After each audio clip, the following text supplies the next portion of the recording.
According to UPSC guidelines, what is the syllabus for mains examination? আমরা already জেনেছি UPSC CSC mains examination হয় 9টি paper নিয়ে। এই পেপারগুলির মধ্যে প্রথম দুটি পেপার হচ্ছে কোয়ালিফাইং পেপার, এবং এই কোয়ালিফাইং পেপার দুটিতে আমাদেরকে অবশ্যই 25% করে নাম্বার পেতে হবে। কোয়ালিফাইং পেপার দুটিকে দুটি ভাগে ভাগ করা হয়েছে, পেপার এ এবং পেপার বি। পেপার এর এক্সামটা হয় যে কোনো ইন্ডিয়ান ল্যাঙ্গুয়েজের উপর, অর্থাৎ আমাদের সংবিধানে যে 22টি ভাষা উল্লেখ আছে সেই 22টি ভাষার মধ্যে যে কোনো একটি ভাষার উপর আমরা এক্সামটা দিতে পারবো।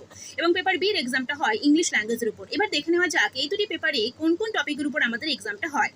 পেপার এর ক্ষেত্রে আমাদেরকে 5টি টপিকের উপর এক্সামটা দিতে হবে, এবং পেপার বি এর ক্ষেত্রে আমাদেরকে 4টি টপিকের উপর এক্সামটা দিতে হবে। পেপারের টপিকগুলি হলো comprehension of given pages, precis writing, uses and vocabulary, short essays, translate from English to Indian language and vice versa. Paper B অর্থাৎ ইংলিশ ল্যাঙ্গুয়েজের টপিকগুলি হলো comprehension of given passages, precis writing, uses and vocabulary and short essays. এখন UPSC নোটিফিকেশনটা একটু দেখে নেওয়া যাক। এই যে এখানে qualifying papers on Indian languages and English.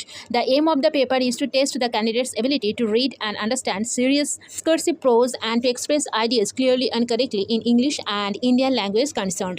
The pattern of questions would be broadly as follows: comprehension of given passages, places, writing, uses and vocabulary, short essays. Indian language উপর থাকছে comprehension of given passages, places, writing, uses and vocabulary, short essays, translation from English to the Indian language and vice versa.